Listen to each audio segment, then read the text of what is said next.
Hello friends, book insider पर आप सभी का स्वागत है। आज हम बात करने वाले हैं how to be discipline by Sheldon how book के बारे में। ठंडी सर्दियों की शाम थी। ऋतिक, जो कि दिल्ली के एक छोटे से फ्लैट में अकेला रहता था, अपनी जिंदगी से परेशान था। उसकी नौकरी बस ठीक ठाक चल रही थी, लेकिन अंदर से उसे लगता था कि वह अपनी जिंदगी में कुछ बड़ा नहीं कर रहा। अक्सर वह सोचता कि आखिर उसे चाहिए क्या। एक रात जब वह यूं ही बेड पर पड़ा मोबाइल स्क्रॉल कर रहा था, उसकी नज़र एक बुक रिव्यू पर पड़ी। किताब का नाम था हाउ टू बी डिसिप्लिन और लेखक का नाम था शेल्डन हाउ। क्या फालतू टॉपिक है, उसने खुद से कहा, लेकिन अंदर कहीं उसे लगा कि शायद यही वह किताब है जिसकी उसे जरूरत है। उसने तुरंत किताब ऑनलाइन ऑर्डर कर दी। 3 दिन बाद किताब उसके हाथ में थी। ऋतिक ने सोचा, चलो देख ही लेते हैं, आखिर यह बुक इतनी पॉपुलर क्यों है। वो बुक लेकर अपने बालकनी में चला गया। ठंडी हवा चल रही थी और चाय का कप उसकी टेबल पर रखा था। उसने बुक खोली और पहला चैप्टर पढ़ना शुरू किया। पहले चैप्टर का नाम था सेट क्लियर गोल्स। किताब पढ़ते ही ऋतिक को ऐसा लगा जैसे कोई उसे आईना दिखा रहा हो। उसमें लिखा था स्पष्ट और प्राप्त करने योग्य लक्ष्य स्थापित करना अनुशासन का मूलभूत है। Goals provide direction and motivation, making it easier to stay focused and measure progress. Hrithik को समझ नहीं आया कि यह इतनी सिंपल सी बात उसे अब तक समझ क्यों नहीं आई थी। वह अक्सर बड़े बड़े सपने देखता था, एक दिन अपनी कंपनी शुरू करूंगा या डिजिटल मार्केटिंग में एक्सपर्ट बनूंगा, लेकिन कभी उसने अपने गोल्स को डिटेल में प्लान नहीं किया था। उसने किताब के अगले पैराग्राफ पर नजर डाली। वहां लिखा था, if you don't know where you are going you'll never get there. इस एक लाइन ने उसे झग छोड़ दिया। सही बात है, उसने सोचा, मैं हमेशा यह सोचता हूं कि कुछ करना है, लेकिन करना क्या है यह पता ही नहीं होता। उसने किताब को बंद किया और बालकनी से उठकर अंदर चला गया। उसने अपने रूम का सबसे शांत कोना चुना और अपनी नोटबुक लेकर बैठ गया। उसने सोचा कि पहली बार अपनी लाइफ में वह कुछ क्लियर गोल्स बनाएगा। पहली लाइन उसने लिखी, एक, अपनी फिटनेस पर ध्यान देना है, अगले 6 महीने में 10 किलो वजन कम करना है, 2 डिजिटल मार्केटिंग के 3 एडवांस कोर्स पूरे करने हैं, 3 हर महीने 5 नई किताबें पढ़नी है। अगले कुछ दिनों में उसने सुबह जल्दी उठने की आदत डालनी शुरू कर दी। वो पहली बार पार्क में जॉगिंग के लिए गया। पार्क में ठंडी हवा और भागते हुए लोगों को देखकर उसे महसूस हुआ कि उसे अपनी जिंदगी को लेकर सीरियस होना ही पड़ेगा। वापस आकर उसने किताब का अगला हिस्सा पढ़ा। वहां लिखा था, break your goals into smaller manageable steps, a big goal can feel overwhelming. उसने सोचा, उसने अपने फिटनेस गोल को छोटे छोटे टास्क में डिवाइड कर दिया। पहले हफ्ते सिर्फ 15 मिनट जॉगिंग करूंगा, दूसरे हफ्ते 20 मिनट, फिर धीरे धीरे 30 मिनट। किताब का पहला चैप्टर जैसे उसकी लाइफ का गाइड बन गया था। वह हर बार उसे पढ़ता और अपनी लाइफ में अप्लाई करने की कोशिश करता, लेकिन लाइफ इतनी आसान कहाँ होती है। एक दिन उसकी माँ का कॉल आया। उन्होंने कहा, तुमने पिछले 2 हफ्तों से फोन क्यों नहीं किया, हम यहाँ कितने पर है। ऋतिक को अचानक एहसास हुआ कि वह अपने गोल्स में इतना खो गया था कि उसने अपने परिवार से बात करना ही बंद कर दिया था। उसने फौरन माँ को कॉल बैक किया और उनकी बात ध्यान से सुनी। उसने सोचा कि शायद सेट क्लियर गोल्स का मतलब सिर्फ करियर और फिटनेस नहीं, बल्कि अपने रिश्तों को भी बैलेंस करना है।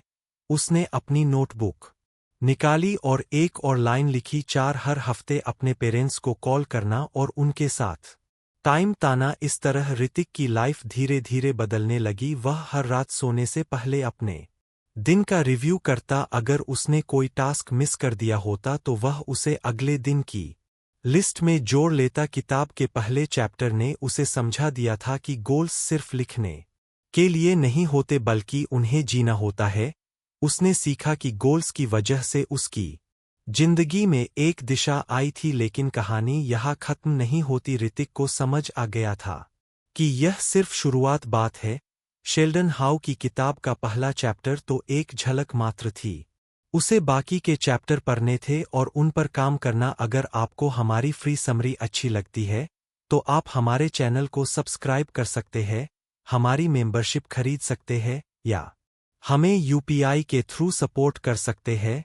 अब समरी पर वापस चलते हैं। वह खुद से मुस्कुरा कर बोला, अब देखो यह किताब मेरी जिंदगी कैसे बदलती है। ऋतिक ने अगले कुछ दिनों में अपने पहले गोल्स पर अच्छा खासा काम कर लिया था। उसे लगा कि अब उसकी लाइफ धीरे धीरे पटरी पर। लाइफ बोरिंग हो जाएगी, इसका मतलब है कि मैं अपने टाइम का सही इस्तेमाल करना सीखूं। उसने तुरंत अपनी नोटबुक उठाई और लिखा, मेरा परफेक्ट रूटीन: एक सुबह 6 बजे उठना, 6:01 से 700 बजे तक एक्सरसाइज, 7:30 तक ब्रेकफास्ट, 4-8 बजे से 12 बजे तक वर्क टाइम, 5-1 घंटे का लंच ब्रेक, 6-1 बजे से 5 बजे तक फिर से काम, 7वीं शाम को 1 घंटा खुद के लिए पढ़ाई, स्किल्स सीखने या रिफ्लेक्शन के लिए, 8वीं रात को 10 बजे तक सो जाना। रूटीन प्लान करना आसान था लेकिन उसे फॉलो करना व ऋतिक को पता था कि यह सबसे मुश्किल पार्ट है। उसने सोचा, चलो कल से ट्राई करते हैं। अगली सुबह जब उसका अलार्म 6 बजे बजा तो उसे पहले दिन जैसा ही एहसास हुआ। उसने कुछ देर के लिए फिर से स्नूज बटन दबा दिया, लेकिन तभी उसे याद आया कि वह अब अपनी पुरानी आदतों पर नहीं लौट सकता। उसने झट से अलार्म बंद किया और बिस्तर से उठ खड़ा हुआ। उसने अपने फोन में टाइमर लगाया और अपने रूटीन के हिसाब से एक्सरसाइज शुरू की। शुरुआत में उसके शरीर को उठने में बड़ी मुश्किल हुई। उसे हर मिनट ऐसा लगा जैसे वह फिर से वापस सो जाए। लेकिन उसने किताब के उस हिस्से को याद किया जहां लिखा था, habits hard to build initially लेकिन consistency makes them easy over time. पहले कुछ दिन उसके लिए बहुत स्ट्रगल वाले थे। कभी कभी वह ब्रेकफास्ट के टाइम पर बैठा यह सोचता कि क्या रूटीन बनाना सही फैसला था, लेकिन जैसे जैसे दिन बीतने लगे वह रूटीन का मजा लेने लगा। रूटीन का सबसे अच्छा असर उसकी प्रोडक्टिविटी पर हुआ। अब जब वह अपने काम पर बैठता तो उसका पूरा फोकस काम पर होता। उसे पता था कि उसने पहले से ही हर काम के लिए एक टाइम स्लॉट अलॉट किया है, इसलिए उसे सब कुछ ठीक से करने का टाइम मिलेगा। एक दिन ऑफिस में उसके मैनेजर ने उससे कहा, ऋतिक तुमने पिछले हफ्ते जितना काम किया है वह शायद ही किसी ने किया होगा, तुम ठीक तो हो? ऋतिक ने मुस्कुराते हुए कहा, सर बस कुछ डिसिप्लिन मैं आ रहा हूं। शाम को जब वह घर लौटा तो उसे एहसास हुआ कि रूटीन सिर्फ टाइम को मैनेज करने का तरीका नहीं है, यह लाइफ को बेहतर बनाने का जरिया भी है। उसने अपने खाली वक्त में नई किताबें पढ़नी शुरू की। वह हर दिन रात को सोने से पहले अपनी दिनचर्या का रिव्यू करता, लेकिन लाइफ इतनी सीधी नहीं थी। एक रविवार को उसके दोस्त राहुल का फोन आया, भाई आज मूवी देखने चल रहे हो? ऋतिक को कुछ एक बेहतर इंसान बना दिया है। उसकी लाइफ में अब एक स्ट्रक्चर था। पहले जहां वह हर काम लास्ट मिनट तक लता था, अब वह समय पर अपने टास्क पूरे कर लेता था। लेकिन कहानी यहां खत्म नहीं होती। ऋतिक को एहसास हुआ कि रूटीन बनाने से उसका सफर शुरू हुआ है, लेकिन अभी उसे अपनी आदतों को और गहराई तक ले जाना है। किताब में अभी और लेसन्स बाकी थे। उसने खुद से वादा किया कि वह हर लेसन को पढ़ेगा, समझेगा और अपनी जिंदगी में उतारे। और इसी उम्मीद के साथ उसने अगले चैप्टर पर जाने के लिए किताब को धीरे से बंद कर दिया। कुछ हफ्ते बीत चुके थे और ऋतिक अपनी रूटीन को लेकर काफी सहज महसूस करने लगा था। अब सुबह जल्दी उठना, वर्कआउट करना और दिन को प्रोडक्टिव तरीके से बिताना उसकी आदत में शामिल हो चुका था। लेकिन जिंदगी हमेशा सरल रास्ते पर नहीं चलती। एक दिन ऑफिस के बाद वह थक कर घर आया और उसने सोचा कि कुछ आराम किया जाए। उसने टीवी चालू किया और सीरियल देखते देखते अनजाने में 3 घंटे बर्बाद कर दिए। जब रात को उसने दीवार पर लगे अपने चार्ट को देखा तो वह शर्मिंदगी महसूस कर उसने खुद से कहा, यार इतना अच्छा चल रहा था सब कुछ और आज फिर से वही पुरानी आदतों पर लौट आया। उसी रात उसने किताब निकाली और अगले चैप्टर पर पहुंच गया। तीसरे लेसन का नाम था एम्ब्रेस सेल्फ कंट्रोल। किताब की पहली लाइन ने ही उसे अंदर तक झोड़ दिया। उसमें लिखा था, सेल्फ कंट्रोल आवश्यक है ताकि प्रलोभन को दूर किया जा सके। Resisting short term pleasures in favour of long term goals is the foundation of discipline living. Hrithik ने खुद से कहा, यही तो मेरी सबसे बड़ी प्रॉब्लम है। मैं हमेशा शॉर्ट टर्म प्लेजर के पीछे भागता हूँ, चाहे वह घंटों सोशल मीडिया स्क्रॉल करना हो या कुछ भी ऐसा करना जो मेरे बड़े गोल्स के खिलाफ है।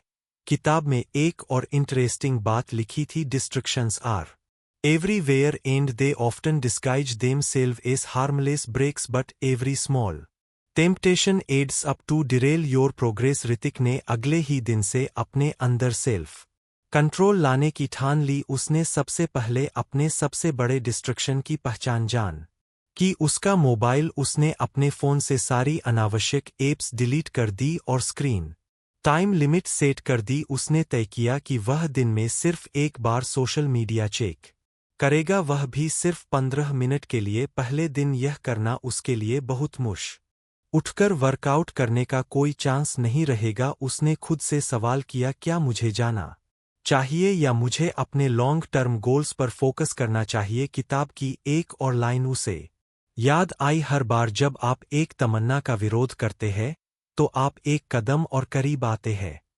बनने के लिए जिस व्यक्ति को आप बनना चाहते हैं। ऋतिक ने आखिरकार पार्टी में ना जाने का फैसला किया। उसने दोस्तों से माफी मांगी और उन्हें समझाया कि वह इस वक्त अपनी लाइफ पर काम कर रहा है। हालांकि यह करना उसके लिए आसान नहीं था। मन में कहीं उसे यह भी लगा कि शायद दोस्त उसे अब बोरिंग कहेंगे, लेकिन अगले दिन सुबह जब वह समय पर उठा और अपनी दिनचर्या फॉलो की तो उसे अपनी इस जीत पर गर्व महसूस हुआ। एक दिन जब वह शाम को किताब पढ़ रहा था, उसने उसमें लिखा देखा, discipline is choose between what you want now and what you want most. उसने महसूस किया कि सेल्फ कंट्रोल सिर्फ बड़ी चीजों में नहीं बल्कि छोटी छोटी आदतों में भी जरूरी है। उसने ठान लिया कि वह अपनी लाइफ के हर छोटे पहलू में इसे लागू करेगा। उदाहरण के लिए, जब वह ऑफिस में लंच के बाद मीठा खाने की आदत बना चुका था, उसने उसे छोड़ने का फैसला किया। पहली बार जब उसने अपने फेवरेट गुलाब जामुन को देखा और खुद से कहा, नहीं यह मेरे फिटनेस गोल के खिलाफ है, तो उसे महसूस हुआ कि सेल्फ कंट्रोल कितना मुश्किल लेकिन जरूरी है। किताब में आगे लिखा था कि to master self control is to remind yourself of your bigger goals whenever a temptation arise. Hrithik ने इस सलाह को अपने दिमाग में फिट कर लिया। उसने हर उस चीज को अपने सामने रखना शुरू कर दिया जो उसे उसके बड़े गोल्स की याद दिलाए। उसकी नोटबुक, दीवार पर लगे चार्ट और उसकी खुद की journey, all this become his motivate.